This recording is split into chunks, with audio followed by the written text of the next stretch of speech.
శ్రీపాదరాజం శరణం ప్రపద్యే. అధ్యాయము 14. దత్తదాసునకు అభయప్రదానము. నేను కొన్ని దినములు ప్రయాణం చేసిన తదుపరి ముంతకల్లు అను గ్రామం చేరితిని. బాటసారులను ప్రశ్నించగా కొద్ది రోజుల ప్రయాణంతో కురువగడ్డ చేరగలనని చెప్పిరి. శ్రీపాదుల వారిని భౌతికంగా ఎప్పుడు దర్శించెదనా అని మనసున ఎంతయో ఆతురతగా ఉన్నది. ఒక చేతిలో కళ్ళు ముంతను ధరించిన వ్యక్తి ఒకడు వచ్చుచుండెను. నేను పండితుడను కాకపోయినను బ్రాహ్మణుడనైన కారణమున ఎంతో కొంత ఆచారంను పాటించవాడొకడు చేతను ఆ కళ్ళు వాసన నాకు ఎంతమాత్రం ఆమోదయోగ్యం కాని కారణమునను నేను పయనించు దిశలోనే ఆ వ్యక్తి వచ్చుచుండుట నాకు వేదనను కలిగించెను. శ్రీపాదుల వారి నామంని ఉచ్చరించుచు వడివడిగా నడుచుచుంటిని. నాకంటే వేగంగా ఆ వ్యక్తి నా వద్దకు చేరెను. నేను నీ వద్దకు వచ్చుచుండగా నా నుండి దూరమగుటకు ప్రయత్నం జరుపుట భావ్యమా అని అతడు ప్రశ్నించెను. అంతటా ఓయి నీవెవరవు, నాతో నీకేం పని అని నేను అడిగి తిని. దానికి అతడు బిగ్గరగా నవ్వెను. గుప్పుమని కళ్ళు వాసన వచ్చుచుండెను. నేనెవడినో తెలుసుకొనుటకు ముందు నీవెవడివో ఎందుండి వచ్చితివో నీ పయనమెక్కడికో తెలుసుకొనుట యుక్తమనెను. కళ్ళు నమ్ముకొనువాడు కూడా ఈ ప్రాంతముల వేదాంత సంభాషణ చేయు సమర్థులు కాబోలు అనుకున్నాను.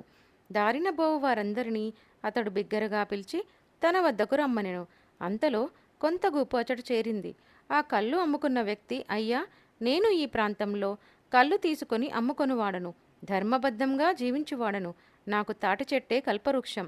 నేను చెట్టును ఎక్కి కళ్ళు తీసుకొని వచ్చినంత వరకును ఈ బ్రాహ్మణుడు చెట్టు కింద నా కొరకు వేచి ఉండెను. నేను బ్రాహ్మణుడనైనను కళ్ళు త్రాగుటకు అలవాటు పడితిననియు చెల్లించుటకు తన వద్ద పైకము లేదనియు కాస్త కళ్ళు పోసి పుణ్యంను పొందవలసిందనియు కోరెను. నేను వల్లే అంటిని. నేను కళ్ళు పోయుటకు సిద్ధపడినంతలో మనుష్య సంచారం ఎక్కువగా ఉండుటను గమనించి నలుగురు ఎదుట కళ్ళు త్రాగినచో తన బ్రాహ్మణ తత్వమునకు కలంకం ఏర్పడునని వద్దనుచున్నాడు. నేను వాగ్దాన భంగమునరించిన మహాపాపినవుదును. మా కులస్థులకు ఇది అమృతంతో సమానమైనది. అంతటి అమూల్యమైన కళ్ళును బ్రాహ్మణునకు త్రాగుటకు పోసిన ఎడల విశేష పుణ్యం లభించును గదా అని ఆశతో ఉన్నాను. నా ఆశలను ఈ బ్రాహ్మణుడు వమ్ము చేయుచున్నాడు. పూజ్యులైన మీరు ఈ బ్రాహ్మణునకు ధర్మోపదేశం చేసి నేను పాతకిని కాకుండా కాపాడవలసింది అనెను. అచ్చట ప్రోగుపడిన వారందరూను కళ్ళు గీసుకొని జీవించు గౌడ కులస్థులైనందున తమ సాటి కులస్తుని మాటకు ఎక్కువగా విలువనిచ్చారు. నాచే బలవంతంగా కళ్ళు త్రావింపబడెను. తదుపరి వారందరూ తలా ఒక దారిలోనూ పోయిరి. నాకు కళ్ళు త్రావించిన ఆ విచిత్ర వ్యక్తి కూడా ఎటో వెళ్ళిపోయెను. నేను నా మనసులో ఉత్తమమైన బ్రాహ్మణ జన్మనెత్తి అవతారవరేణ్యుడైన శ్రీపాదుని సందర్శనంకి పోవుచు నీచమైన కళ్ళుని సేవించి తిని నా బ్రాహ్మణత్వము మంట కలిసినది.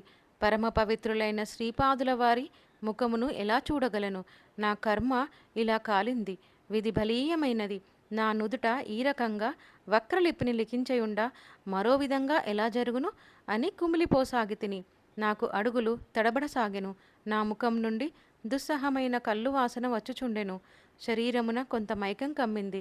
నా దురదృష్టమునకు దూషించుకొనుచు శ్రీపాదుల వారి నామంను ఉచ్చరించుచు నడుచుచుంటిని. మార్గమధ్యంన ఒక పర్ణశాల గోచరించింది. అది తపోభూమి వల్లే కనిపించుచున్నది. అందులో ఎవరో మహాత్ములు ఉందురని తోచినది.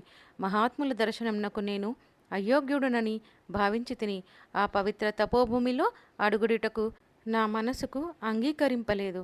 అందునన్ను కళ్ళు తాగిన ఈ స్థితిలో పవిత్ర ఆశ్రమ ప్రవేశం కూడా బహునింద్యమని తలించి తిని నేను నా దారిన పోవుచుండా వెనక నుండి ఒక వ్యక్తి చప్పట్లు చరుచుచు, ఓయి శంకరభట్టు, ఆగుము, నిన్ను తమ ఆశ్రమంనకి తీసుకొని రమ్మని దత్తానందుల స్వాముల వారి ఆజ్ఞ అని ఉచ్చేశ్వరమున పలికెను. దైవలీలకు ఆశ్చర్యపడి నేను ఆగితిని. నన్ను ఆ వ్యక్తి దత్తానంద స్వాముల వారి ఎదుట నిలిపిరి. కరుణ వర్షించు నేత్రములతో శ్రీస్వామి నన్ను శీఘ్రంగా స్నానము చేయ ఆజ్ఞాపించిరి. స్నానానంతరము మధురమైన ఫలములను ఒసింగిరి. నేను భుజించిన తదుపరి వారు నన్ను చేరబిలిచి, నాయన, దత్తాత్రేయుల వారి నవావతారమైన శ్రీపాద శ్రీవల్లభుల వారికి నీయందు ఎంతటి కారుణ్యము! వారు తమ అమృత హస్తములచే నీ చేత అమృతంనే త్రాగించారు. వారిని నీవు కళ్ళు గీసుకొని గౌడ కులస్తునిగా భావించితివి. వారు నీకిచ్చిన అమృతంను కళ్ళుగా భ్రమించితివి. ఎంతటి విడ్డూరము అని పలికారు. నాకు తల తిరిగినంత పని అయినది. నేను చూచుచున్న విశ్వమంతయును నా కళ్ళ ముందే క్రమక్రమంగా అదృశ్యమగుచున్నట్లు తోచింది. ఆ తదుపరి అనంత చైతన్య శక్తి మహాసాగరం యొక్క తరంగముల వలె నాపై ఎగిసిపడినట్లు అనుభూతమైనది. అనంతమైన ఆ సత్తాయందు అత్యంత హేయమును అత్యల్పమును అయిన నా అహంకార రూపమైన జీవాత్మ కనుమరుగైనది. నేను అనునది ఏమిటో తెలియరాని తెలియలేని ఒకానొక దివ్యానందంలో నేను మునిగిపోయి తిని నాలోని పరిమితమైన నేను అనునది నశింపగా ఈ సమస్త సృష్టియు కేవలం స్వప్నం వలె అనిపించసాగింది. ఇంతలో శ్రీస్వామి నాపై మంత్రజలంను ప్రోక్షించిరి. పవిత్ర భస్మంను నా నుదిటిపై తమ దివ్యహస్తములతో అద్దిరి. నేను ప్రకృతిస్థుడనై తిని కొద్ది క్షణముల పాటు నేను దివ్యానందంను అనుభవించి తిని ప్రకృతిస్థుడనైన వెంటనే నేను స్థూలతత్వంలోనికి కూరుకుపోయి తిని అని తెలుసుకుంటుని. శ్రీస్వామి, ఒకానొక జన్మమందు నీవు గౌడ కులస్థుడవు, మిక్కుటంగా కళ్ళును సేవించువాడవు. నీ వ్యక్తిత్వం నందలి అంతరాంతరములలో నీకు కళ్ళును తాగవలే అనే కోరిక మిగిలి ఉంది. శ్రీపాదుల వారి అనుగ్రహమే లేకున్నచో నీవు బ్రాహ్మణుడవైనను నీవు కళ్ళు తాగుటకు అలవాటు పడిపోయి పతనమయ్యేడివాడవు. శ్రీపాదుల వారిది అమృత దృష్టి. నీ జాతకమునందు అనేక గండాంతరములు కలవు. వారు తమ అమృత దృష్టితో నీకు తెలియకుండగానే వాటిని పరిహరించుచుంటిరి. శ్రీ గురువుల మహిమను వర్ణించుట ఎవరితరము? వారి మహిమను వర్ణించు సందర్భమున వేదములే మౌనము వహించినవి అని వివరించారు. అంతట నేను, అయ్యా, శ్రీగురుని మహిమా విశేషములను తెలియగోరుచున్నాను. తెలుసుకొను కొందిని ఇంకనూ తెలుసుకొనవలనని ఉత్సుకత మికుటమగుచున్నది. శ్రీగురుడు పదే పదే తాను నరసింహ సరస్వతీ నామమున అవతరించదనని చెప్పుచున్నారు. వారి లీలలలోని అంతరార్థములను తెలుసుకొన ఉత్సాహము కలుగుచున్నది అని అన్నాను. అందుకు స్వామి, నాయన, వేద ఋషుల యొక్క తత్వాన్వేషణ ప్రధాన లక్ష్యము. ఆధ్యాత్మికమైన అంతఃసత్యము వారి నిగూఢ శబ్దములలో అత్యంత ప్రధానమైనది. ఋతము అనగా సత్యము. ఇదియే ఆత్మసత్యము, వస్తు సత్యము. దీనిని వారు కర్మకాండకు అనుసారంగా వ్యాఖ్యానము చేయునప్పుడు సత్యమనియు, యజ్ఞమనియు, జలమనియు, అన్నమనియు రకరకాలుగా చెప్పిరి. అదేవిధముగా సరస్వతీ శబ్దం కూడా మిక్కిలి విశిష్టమైనది. సరస్వతీ నది అంతర్వాహిని. దీనిని వర్ణించినప్పుడు సత్యవాక్కులను ప్రబోధించినదిగాను, ఋత ప్రబోధమును గావించినదిగాను, భావనా సమృద్ధమైన చైతన్యమును ప్రబోధించినదిగాను, మహార్ణవమును తెలియచెప్పునదిగాను, మన యొక్క చిత్తములను ప్రకాశింపచేయునది కాను చెప్పబడినది. కావున శ్రీగురుడు ఒకానొక ప్రబోధక శక్తి, ప్రబోధినా ప్రవాహము. వారిది సత్యవాణి.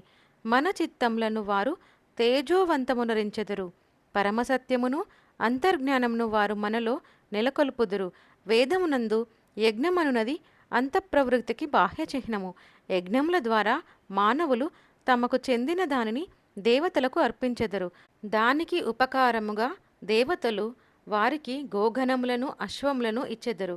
గోగణములు అనగా తేజస్సు యొక్క సంపద, అశ్వములు అనగా శక్తి సంపద. అదేవిధంగా వారు మనకు తపశ్శక్తులను కూడా ప్రసాదించెదరు. వేదముల నందలి నిగూఢార్థం యోగ్యులైన వారిలకే తెలియపరచబడుటకు అత్యంత రహస్యంగా ఉంచబడినది. యజ్ఞకార్యములందు ప్రధాన పదార్థము ఘృతము.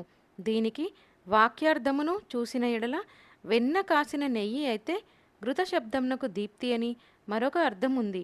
వేదమందు గోశబ్దములనకు వెలుగు అని అర్థమున్నది. అశ్వము శక్తికిను, ఆత్మబలమునకును, తపశ్శక్తికిను ప్రతీక. ఋషులు తమ మంత్రములలో గోవు ముఖస్థమైన ఉన్న యశ్వరూపమును వరంగా కోరిరి. అనగా తేజస్సుచే నడిపింపబడు ఆధ్యాత్మిక శక్తి సమూహమును ఋషులు కాంక్షించుచున్నారు. అనగా గోకిరణములచే పురోగమింపబడు అశ్వశక్తులని దీని అర్థము. ఋషుల పుత్రులను, సంతతిని కాంక్షించుచు ఎన్నియో మంత్రముల ద్వారా ప్రార్థన చేసినట్లు కనిపించును. అయితే దీనిలో ఒక అంతరార్థం ఉంది. పుత్రోత్పత్తి అనున్నది అంతఃశక్తి జనకమునకు సంకేతము. దీనినే వారు అగ్ని స్వయంగా మనకు పుత్రుడై జన్మించుచున్నాడనియు, అగ్ని యజ్ఞంన పుట్టిన సుతుడనియు, విశ్వాగ్నిగా అతడు పితరులకు జనకుడనియు వర్ణించిరి. అదేవిధంగా సలిలము, ఉదకము అనునవి కూడా సాంకేత అర్థంలోనే వాడబడినవి. సలిలం అప్రకేతం అనగా చైతన్యరహితమైన సముద్రం అనగా దైవత్వము అంతర్లీనమయ్యున్న జడాబ్ది అను చీకటి సముద్రం నుండి తన స్వకీయ శక్తి వలన దివ్యత్వము రూపుదాల్చుచున్నదను అర్థంలో వాడిరి. దీనినే మహాసముద్రమని కూడా వర్ణించారు. ఋషులు ఒకానొక సూక్తంలో సరస్వతి తన అంతర్జ్ఞాన కిరణములలో ఊర్ధ్వ సలిలములను మనకు గోచరింప చేయుచున్నదనిరి. వేదమునందు చెప్పబడిన సప్తశ్రోత స్వినులకు కూడా అంతరార్థమున్నది. అవి స్వర్గ విభూతులు. పరాశర మహర్షి సలిలములందు వసించు జ్ఞానమును విశ్వప్రాణమని చెప్పి ఉన్నారు. గోవులను హరించు దోపిడిగాండ్రను వృత్రులని ధనులని పేర్కొనిరి. వృత్రుడు తేజస్సును అనగా గోవులను, సలిలములను పరమసత్యమును ఊర్ధ్వ చైతన్యమును ఆచ్ఛాదించి రహస్యంగా తన స్వాధీనమందుంచుకొను రాక్షసుడు. ఇటువంటి నీచకృత్యములు నొనగొర్చినట్టి శక్తులే వృత్రులు. వీరే దస్యులు. తమ శక్తులు సత్యజ్ఞానమును అన్వేషించు వారికి ప్రబల విరోధులు అని వివరించిరి. ఔదంబర వృక్షమునకు ఇచ్చిన వరములు. నరసింహ సరస్వతి అవతార వైశిష్టము. నాయన శ్రీ మహావిష్ణువు హిరణ్యకశ్యపుని సంహరించుటకు ఔదంబర వృక్షం యొక్క కొయ్య స్తంభం నుండి నరసింహస్వామిగా ప్రత్యక్షమై ప్రహ్లాదుని రక్షించెను. ప్రహ్లాదుడు రాజయ్యను. కొంతకాలం తర్వాత 2 ముక్కలుగా విరిగిన ఆ కొయ్య స్తంభం చిగురించుట ప్రారంభించెను. అచట ఔదంబర వృక్షం రూపొందెను. ప్రహ్లాదుడు విస్మితుడై ఆ ఔదంబరమును పూజింపసాగెను. శ్రీ దత్తాత్రేయుల వారు ఒకనాడు ఆ ఔదంబర మూలంన ధ్యానస్థులై దర్శనమిచ్చి ప్రహ్లాదునకు జ్ఞానబోధ చేశారు. ప్రహ్లాదునకు ద్వైత సిద్ధాంతం నందు ఆసక్తి ఉండుట గమనించిన శ్రీదత్తులు, నీవు కలియుగంన యతివేషధారివై దీనజనోద్ధారణ చేయగలవనియు ద్వైత సిద్ధాంతమును ప్రచారం చేయగలవనియు వారిని ఆశీర్వదించారు. పరమ పవిత్రమైన ఔదంబరము మనుష్యాకృతిని దాల్చి శ్రీదత్తుని చరణ కమలములపై పడి తనకు కూడా వరం ఇవ్వమని కోరెను. అంతటా శ్రీదత్తులు, ప్రతి ఔదంబరం మూలనందును నేను సూక్ష్మరూపంన ఉండును. నీ నుండి నరసింగాకృతి వెలుగొడిన కారణంగా కలియుగం నందు నరసింహ సరస్వతి నామం వహించి అవతరించెదనని వాగ్దానం చేశారు. ఇదంతయు పైంగ్య బ్రాహ్మణమునందు వర్ణింపబడినది. ఈ పైంగ్య బ్రాహ్మణము ప్రస్తుతము సప్త మహర్షుల తపోభూమి అయిన హిమాలయం నందలి శంబాల గ్రామ పరిసరములందు మాత్రమే నిలిచి ఉన్నది. మిగిలిన చోట్ల లుప్తమై ఉన్నది. ఉన్నావా లేదా అను ప్రశ్న ఉదయించినప్పుడు తాను ఉన్నానని తెలియచెప్పుటకు జడమైన స్తంభం నుండి ఆవిర్భవించిన ఆవేశావతారం శ్రీ నరసింహస్వామి. అదేవిధంగా కలియుగం నందలి జనులు కల్మషచిత్తులై దైవమున్నాడా లేదా అను కుతర్కములు చేయమనిడ తాను ఉన్నానని రుజువు చేయుటయే కాక ప్రహ్లాదుని రక్షించిన రీతిన భక్త సంరక్షణ చేసేది అనుటకు సూచనప్రాయంగా వారు నరసింహ సరస్వతీ నామంన అవతరించెదరు. అంతటా శ్రీస్వామి వారిని, అయ్యా, మీరు శ్రీపీఠికాపురంన శ్రీపాదుల వారిని దర్శించితిరా? వారి బాల్య లీలలను వినుటకు మనస్సు ఉవ్విల్లూరుచున్నది అని అడిగి తిని. శ్రీపాదుల వారి అద్భుత లీల. శ్రీస్వామి ఇలా చెప్పారు. నాకు చిన్నప్పటి నుండి నత్తి ఉండేది. అందరూ నన్ను హేళన చేయవారు. దీనికి తోడు నాకు ఒక వింత జబ్బు పొడిమినది. 5వ సంవత్సరం నుండి ఈ జబ్బు ఎక్కువయ్యాను. 1 సంవత్సరం గడుచుసరికి 10 సంవత్సరంల వయస్సు పెరిగినట్లుండేది. నాకు 10 సంవత్సరాలు వయస్సు వచ్చు నాటికి 50 సంవత్సరాలు పైబడిన వృద్ధునికి ఉండు లక్షణములు రాసాగెను. శ్రీపీఠికాపురంన బాపనార్యుల ఆధ్వర్యంలో యజ్ఞం జరుగుచుండెను. బ్రాహ్మణులకు మంచి సంభావనలు ఇవ్వబడుచుండెను. విద్వత్తు కలిగిన వారలకు భూరి దక్షిణలు ఇయ్యబడుచుండెను. శ్రీపాదుల వారి మహిమా విలాసములను కర్ణాకర్ణిగా వినియుండుటచే మా నాయన నన్ను కూడా యజ్ఞంనకు తీసుకొని వెళ్ళెను. శ్రీపాదుల వారి వయస్సు 6 సంవత్సరములకు మించదు. యజ్ఞంనకు అవసరమైన ఘృతము సేకరింపబడెను. ఆ ఘృతమంతయు ఒక వృద్ధ బ్రాహ్మణుని ఆధీనంలో ఉంచిరి. అతడు లోభియే కాక దురాశాపరుడు. ఘృతమునందలి ఒక వంతు భాగమును తన ఇంట రహస్యంగా దాచివేసి మిగతా 3 వంతుల భాగమును మాత్రమే యజ్ఞ కార్యక్రమానికి యాగస్థలికి పంపెను. యజ్ఞం ప్రారంభమయ్యెను. ఘృతం సరిపోదని యాజ్ఞికులు తలపోసిరి. అప్పటికప్పుడు ఘృతమును సేకరించుట కష్టసాధ్యమైన పని. యజ్ఞంనకు ఎటువంటి విఘ్నం కలుగుట అందరికీనూ చింతాజనకమయ్యెను. శ్రీ బాపనార్యులు ప్రశాంత వదనంతో శ్రీపాదుల వారిని చూశారు. అంతటా శ్రీపాదుల వారు, నా ధనమును అపహరింపవలెనని కొందరు దొంగలు రాజ్యాధికారంను చేపట్టే యోచన చేయుచున్నారు. నా పేరిట ఈ పీఠికాపురంలో గొప్ప దర్బారు ఏర్పాటు కానున్నది. నా ధనమును అపహరింపదలిచిన వారికి లోనికి రానిచ్చేదను. వారు ఆ ధనమును తీసుకొని బయటకు వచ్చినప్పుడు ద్వారం వద్ద రహస్యంగా నిలబడి దుడ్డు కర్రతో ఒక్కటి వేసెదను. దాంతో కొందరు అక్కడికక్కడే చస్తురు. మరికొందరు నా ధనమును విడిచిపెట్టి పలాయనం చిత్తగించెదరు. నా ధనమును అపహరించు వారి ఇంట జ్యేష్ఠపత్ని సమేతంగా శనేశ్వర్యుని నివసింపమని ఆజ్ఞాపించెదను అని పలికారు. శ్రీపాదుల వారి మాటలు ఎవరికీ అర్థం కాలేదు. భవిష్యత్తులో ఎప్పుడో జరగబోవు సంఘటనల గురించి చెప్పుచున్నారు అనుకునిరి. ఇంతలో శ్రీపాదుల వారు ఆ వృద్ధ బ్రాహ్మణుణ్ణి పిలిచి తాళపత్రంపై, అమ్మా గంగామ తల్లి, యజ్ఞ నిర్వహణకు అవసరమైన ఘృతమును ఇవ్వవలసింది. నీ బాకీని మా తాతగారైన వెంకటప్పయ్య శ్రేష్ఠి తీర్చగలరు. ఇది శ్రీపాద శ్రీవల్లభుల ఆజ్ఞ అని వ్రాయించారు. ఈ లేఖను వెంకటప్పయ్య శ్రేష్ఠికి చూపారు. వారు అంగీకరించిరి. ఈ లేఖను తీసుకొని ఆ వృద్ధ బ్రాహ్మణునితో సహా నలుగురు పాదగయా తీర్థమునకు వెళ్ళిరి. ఆ లేఖను ఆ తీర్థరాజమునకు సమర్పించిరి. తాము పట్టుకొని వెళ్ళిన పాత్రలోనికి నీటిని సంగ్రహించిరి. వేదమంత్రములతో ఆ నీరు యాగస్థలికి తేబడెను. అందరూ చూస్తుండగానే ఆ నీరు ఘృతంగా మారెను. యజ్ఞము పరిసమాప్తమయ్యను. అనుకున్న మాట ప్రకారం శ్రేష్ఠి అదే పాత్ర నిండుగా ఘృతమును పాదగయాతీర్థమునకు సమర్పించెను. ఘృతము పోయిచుండగా అది నీరుగా మారిపోయెను. మా నాయన నా దుస్థితిని శ్రీపాదులకు విన్నవించగా వారు, కొంచెం సేపు ఆగు, మీ అబ్బాయి జబ్బు నివారించెదను, నత్తిని కూడా పోగొట్టెదను. ఒక గృహం దహనం కావలసి ఉంది. దానికి ముహూర్తంను నిర్ణయింపవలెను అన్నారు. వారి విధానములు అనూహ్యములు. ఇంతలో వృద్ధ బ్రాహ్మణుడు వచ్చెను. ఘృతంను అపహరించినందుకు ఏమైనా కీడు వాటిల్లనా అని అతడు లోలోపన చింతించుచుండెను. తను ఘృతంను అపహరించిన విషయము శ్రీపాదునకు విన్నవించినా మంచిదేమో అని ఒకసారి యోచించుచుండెను. ఏదైనను శ్రీపాదుని దర్శనం వలన మంచియే జరుగునని దృఢ నిశ్చయంనకు వచ్చెను. అప్పుడు వారిద్దరి మధ్య రసవత్తరమైన చర్చ జరిగెను. శ్రీపాదుల వారు, తాత, నీవు ముహూర్తములను నిర్ణయించుటలో దిట్టవు కదా. ఒక గృహమును పరశురామ ప్రీతి గావింపవలెను. దానికి తగిన ముహూర్తంను నిర్ణయించవలసింది అన్నారు. వృద్ధ బ్రాహ్మణుడు, గృహ నిర్మాణంనకు శంకుస్థాపనములకు ముహూర్తంలో ఉండును, కానీ గృహ దహనంనకు ముహూర్తాలు ఉండవు అన్నారు. శ్రీపాదుల వారు, చౌర్యం చేయుటకును గృహ దహనములు చేయుటకును ముహూర్తంలో ఎలా లేకుండును?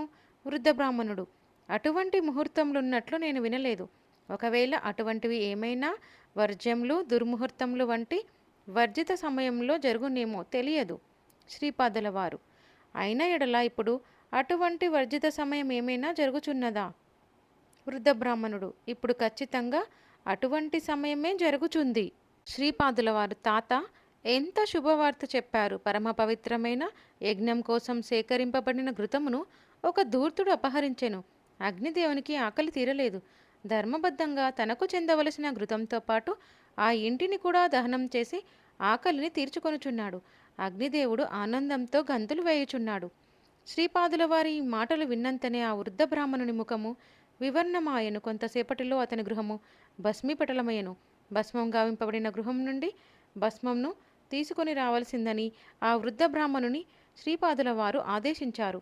శ్రీపాదుల వారు అనుగ్రహించి వరదానం చేయుటలోను, ఆగ్రహించి నష్టంను కలగచేయటంలోనూ సమర్థులు అని గ్రహించిన ఆ వృద్ధ బ్రాహ్మణుడు వినయంతో ఆ భస్మాన్ని తీసుకొని వచ్చెను. ఆ భస్మంను నీరుగల పాత్రలో వేసి నన్ను త్రాగమని శ్రీపాదులు ఆజ్ఞాపించిరి. ఈ విధంగా 3 రోజుల పర్యంతం చేయమనిరి. మేము శ్రీబాపనారుల ఇంట అతిథులుగా ఉన్నాము. నా నతితో పాటు దేహమునందున్న విచిత్ర వ్యాధి కూడా నా నుండి తొలగిపోయెను. నేను స్వస్థుడినైతిని.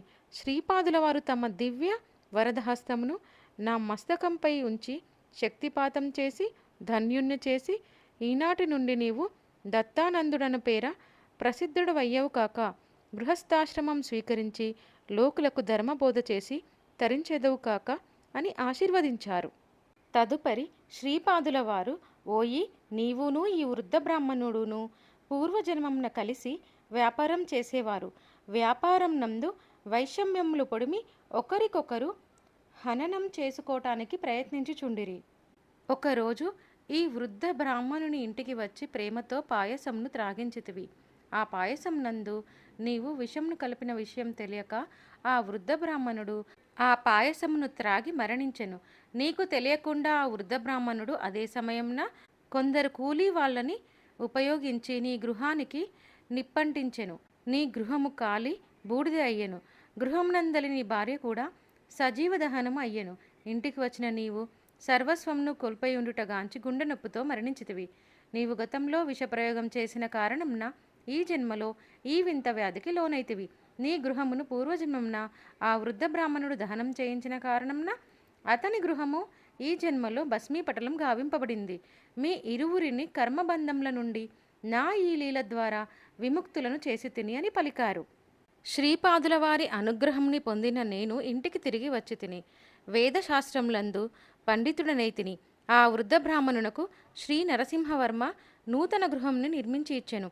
శ్రీపాదుల వారి ప్రమేయంతో మా ఇరువురి కర్మబంధంలో విచ్ఛేదం అగుటచే అనంతర కాలమున ఇరువురికి మేలు మాత్రమే జరిగెను. వారి లీలలు దివ్య లీలలు. వృద్ధ బ్రాహ్మణునకు నూతన గృహం సిద్ధించెను. నాకు వ్యాధి నశించి నత్తి కూడా పోయి పండితుడనైతిని. సాక్షాత్తు శ్రీకృష్ణ పరమాత్మ ఆధ్వర్యంలో జరిగిన కురుక్షేత్ర సంగ్రామం యజ్ఞం వంటిదయ్యెను. శివుడు లేకుండా చేయబడిన దక్షయజ్ఞము రణరంగంగా రూపొందెను. ఇందలి ధర్మ సూక్ష్మంను గుర్తించి ఎరుగుట మంచిది. నాయన శంకరభట్టు సకల దేవతలను తేజస్సంభూతులు. అదితి అనంతరూపిణి. ఆమె సంతానమే దేవతలు. మానవుని ప్రవృద్ధికిని పురోగమనమునకును వారే కారకులు. దేవతలు నరునికి తేజస్సును ఇచ్చేవారు. మానవుని ఆత్మపై దివ్య చైతన్య సంపదను వర్షించువారు. వారు సత్యపోషకులు. దివ్యలోకమునకు నిర్మాతలు. మానవుల సంపూర్ణ మోక్షమునకు అవ్యజానందమునకు విఘ్నములను కలిగించు దుష్టశక్తులను జోడించువారు. ఋషులు దేవతల సాక్షాత్కారం పొంది వారి వివిధ కార్యకలాపములను పరిశీలించిన తదుపరి వారిని రకరకముల నామములతో వర్ణించిరి. వేదములందు వాడబడిన పదములు విశేష అర్థమును కలిగినవి. అశ్వమును శబ్దమునకు గుర్రము అని లౌకికార్థము. అయితే వేద ఋషులు మాత్రం కొంత జడ చైతన్యంను మరికొంత మనశ్చైతన్యంను ప్రదర్శించు ప్రాణమయ చైతన్యమునకు జాజశక్తికి జీవశ్వాస శక్తికి అశ్వము సంకేతము. ఇది క్రియాయోగ రహస్యము. ఔషధులు పశువులు మొదలైన జీవరాశుల వలనే వాగ్రూపంలో కూడా కేవలం మానవ బుద్ధిచే కల్పితములైనవి కానే కావు. అవి సజీవములైన జననోపచయ సంభూతములు. కొన్ని మూల బీజములనదగిన శబ్దముల వలన పుట్టినవి. అవి ప్రవృద్ధమైన సజీవ నినాదములు. అవి ధాతువుల అసంఖ్యాక సంతానమే. బహుదా అభివృద్ధి పొంది విభిన్న వర్గములుగా విడిపోయి వేరువేరు జాతులు వంశములు కుటుంబములుగా వృద్ధి చెందినవి. పదముల సంవ్యూహములందు ఒక్కొక్క దానికిను ఒక సమాన ప్రకాండము మానసిక తత్వచరిత్ర కలదు. బ్రాహ్మణులే భూసురులు అనుటకు కారణము. వేద ఋషుల పరిభాషలో భాషను మొదట కల్పించినది వాయువును అగ్నియును ఇంద్రుడు మాత్రం కాదు. ప్రాణేంద్రియముల ప్రవృత్తుల నుండియే మనస్సు ఉద్భవించినది. మానవుని యొక్క ఇంద్రియముల సాహచర్య ప్రతీకారములను అనుసరించి మాత్రమే మనోబుద్ధి నిర్మించబడినది. ఈ పరిణామక్రమ పద్ధతి ప్రకారమే ప్రాణేంద్రియ చైతన్యములను అనుసరించి భాషాబోధన ప్రయోగము అనునది పరిణమించినది. నాయన దేవతలందరూ మంత్రస్వరూపులు. ఈ జగత్తంతయు దైవాధీనమై ఉన్నది. అటువంటి దేవతలు మంత్రాధీనులై ఉన్నారు. ఆ మంత్రములు సద్బ్రాహ్మణుల ఆధీనములై ఉన్నాయి. అందుచేత బ్రాహ్మణులు భూమి మీద దేవతలై ఉన్నారు. శబ్దములు వాటి పుట్టుకలో సామాన్యంగా పంచేంద్రియముల చేత గ్రహింపదగిన వెలుగు గమనం స్పర్శ శీతోష్ణములు విస్తృతి బలప్రయోగం వేగము గమనము మొదలైన అత్యంత స్వల్ప పరిమితి గల ప్రాథమిక భావములను నివేదించుటకే మానవులకు ఉపయోగింపబడును. అయితే అతని షేముషి వికసించిన కొలదిని క్రమంగా భాషలో భావ వైవిధ్యము నిశ్చితత్వము పెంపొందును. అనగా అస్పష్టత నుండి నిశితమైన నిశ్చితత్వమునకు, భౌతికమైన అంశముల నుండి మానసిక అంశములు, వ్యక్త విషయముల నుండి అవ్యక్త భావనలు, ఈ విధంగా భాష అభివృద్ధి చెంది పురోగమించును. పవిత్ర గ్రంథ పఠనము విశేష ఫలదాయకము. నీవు శ్రీపాదుల వారి దివ్యచరితమును వ్రాయుటకు ఉద్దేశింపబడిన వాడవు. నీవు దానిని సంస్కృత భాషయందు రచించినను అది కాలాంతరమున శ్రీపాదుల వారి మాతృభాష అయిన తెనుగున అనువదించబడినను పారాయణం చేయుట వలన కలుగు ఫలితం మాత్రం ఒకటే. శ్రీపాదుల వారి దివ్య చరిత్రను ఎవరు ఎక్కడ పఠించుచున్నను శ్రీపాదుల వారు అక్కడ సూక్ష్మ రూపంన ఉండి వినెదరు. దీనికి తార్కాణముగా ఒక కథను చెప్పెదను, సావధానంగా వినుము. శ్రీపాదుల వారు 7 వర్షములు ప్రాయము వారైరి. వారికి వేదోక్త విధి విధానంన ఉపనయనం జరిగింది. ఆ రోజులలో సంపన్న గృహస్థుల ఇళ్లలో ఇటువంటివి జరిగినప్పుడు ఎంతో సంరంభం ఉండేది. శ్రీ బాపనార్యుల వారి ఆనందమునకు మితియే లేదు. అయితే పీఠికాపురం నందు ఉండు దత్తదాసుడను మాలదాసరికి ఈ మహోత్సవంను చూసు యోగం కలగలేదు. అతడు పంచమ జాతికి చెందిన వాడైనందున ఈ అవకాశం కలగలేదు. అతడు తన జాతి వారందరినీ తన ఇంటికి ఆహ్వానించి దత్త చరిత్రంను వినిపించదమని చెప్పెను. వారందరూ ఎంతో ఆసక్తితో వారి ఇంటికి వెళ్ళిరి. దత్తదాసు దత్త చరిత్రను ఇలా చెప్పడం ప్రారంభించెను. పూర్వయుగమునందు అనసూయామాతకు అత్రి మహర్షికి కుమారుడుగా అవతరించిన ఆ పరంజ్యోతియే ఈనాడు కలియుగంలో శ్రీపాద శ్రీవల్లభ రూపంన మన పీఠికాపురంలో అవతరించెను. ఆ మహాప్రభువుకి నేడు ఉపనయనం జరిగెను. ఉపనయన అంతరం దివ్య తేజో విరజితుడై మన ప్రభువు భాషించుచుండెను. దీన జనోద్ధారకుడైన ఆ ప్రభువుకు నిత్య శ్రీరస్తు నిత్య శ్రీమంగళం అగునుకాక. ఇంతకంటే శ్రీగురుని గురించి చెప్పుటకు అతని వద్ద ఏ రకమైన పాండిత్యం లేదు. అతడు ఇదే కథను పదే పదే చెప్పుచుండెను. వినువారులు కూడా తన్మయులై వినుచుండిరి. ఈ రకంగా 53 సార్లు జరిగెను. దత్తదాసుపై శ్రీపాదుల వారి అమృత దృష్టి పడినది. ఉపనయనం అనంతరం శ్రీపాదుల వారు అక్కడున్న బ్రాహ్మణులతో తాను మాలదాసరి ఇంటికి వెంటనే వెళ్ళవలసి ఉన్నదనిరి. అంతటా శ్రీబాపనార్యులు శ్రీపాదుల వారిని కారణం అడుగగా, విశుద్ధ అంతఃకరుడైన దత్తదాసు నా చరిత్రను వినిపించుచున్నాడు. అతడు ఒక పరి చెప్పింది ఒక అధ్యాయంగా భావించిన 53 అధ్యాయములు పూర్తి అయినట్లే భావింపవలెను. నా చరిత్రను 53 అధ్యాయములు శ్రద్ధగా పూర్తిగా చేసిన వారికి ఇవ్వవలసిన సత్ఫలితంని వెంటనే అతనికి ఇవ్వవలసి ఉంది అని శ్రీపాదుల వారు అన్నారు. శ్రీపాదుల భక్త వాత్సల్యంనకు జాతి కులములు లేవు. శ్రీపాదుల వారు దత్తదాసు వద్దకు పోవుటకు బ్రాహ్మణ్యం అనుమతినీయలేదు. అంతటా క్రోధావేశంలో శ్రీపాదులు ఈ విధంగా అన్నారు. మీరు ఎవరినైతే పంచములని నీచజాతి వారని క్రౌర్యంతో అణిచివేయుచున్నారో వారియందే నా కటాక్షం మెండుగా ఉండి రాబోవు శతాబ్దములలో వారు ఉన్నత స్థితియందులు రాబోవు శతాబ్దములలో మీ బ్రాహ్మణ్యం నందలి అధికాంశము సేవకావృత్తిని అవలంబించి ధర్మభ్రష్టులు కర్మభ్రష్టులు అయ్యెదరు. నా వచనములు శిలాశాసనముల వంటివి. వాటి యందు ఒక్క అక్షరమైనను మార్చుటకు వీలుండదు. అయితే మీ బ్రాహ్మణ్యం నందు ఎవరైనను ధర్మబద్ధులై జీవించుచు దత్తభక్తిని కలిగిన ఎడల వారిని కంటికి రెప్పవలనే కాపాడుదును.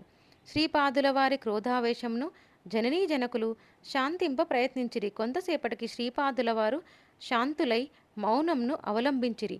సరిగా ఇదే సమయంలో దత్తదాసుని ఇంట శ్రీపాద శ్రీవల్లభులు తమ దివ్య మంగళ స్వరూపంతో దర్శనమిచ్చారు. వారు ప్రేమతో సమర్పించిన మధురములైన పళ్లను స్వీకరించారు. వారిచ్చిన క్షీరమును ఎంతో ప్రేమతో తీసుకున్నారు. వారు స్వయంగా తమ దివ్యహస్తములతో మిఠాయిని పంచిరి. దత్తదాసున ఇంట ఉన్న ప్రతి ఒక్కరిని శ్రీపాదుల వారు ఆశీర్వదించిరి. నాయన శంకరభట్టు, చూసావా శ్రీపాదుల వారి దివ్య ప్రేమ. వారు భావనామాత్ర సంతుష్టులు. వారికి కులగోత్రాలు కానీ మరే విధమైన భౌతికములైన విషయములు కానీ ప్రమేయం లేదు. దత్తప్రసాదమును అంత్యకులజుడు సమర్పించినను భక్తితో స్వీకరింపవలెను. అలక్ష్యం చేసిన ఎడల కష్ట నష్టములకు గురియగుదురు. శ్రీపాదుల వారు భక్తులకు తెలిపిన 12 అభయ వాక్యములు.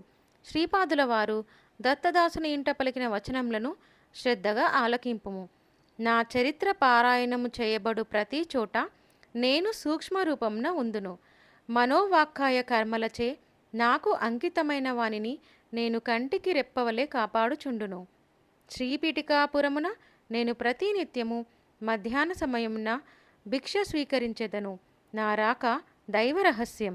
సదా నన్ను ధ్యానించు వారి కర్మలను, అవి ఎన్ని జన్మ జన్మాంతరముల నుండి ఉన్నవి అయినను వాటి అన్నిటినీ భస్మీపటములు గావించెదను. అన్నమో రామచంద్ర అని అలమటించు వారికి అన్నం పెట్టినచో నేను ప్రసన్నుడను అయ్యెదను. నేను శ్రీపాద శ్రీవల్లభుడను.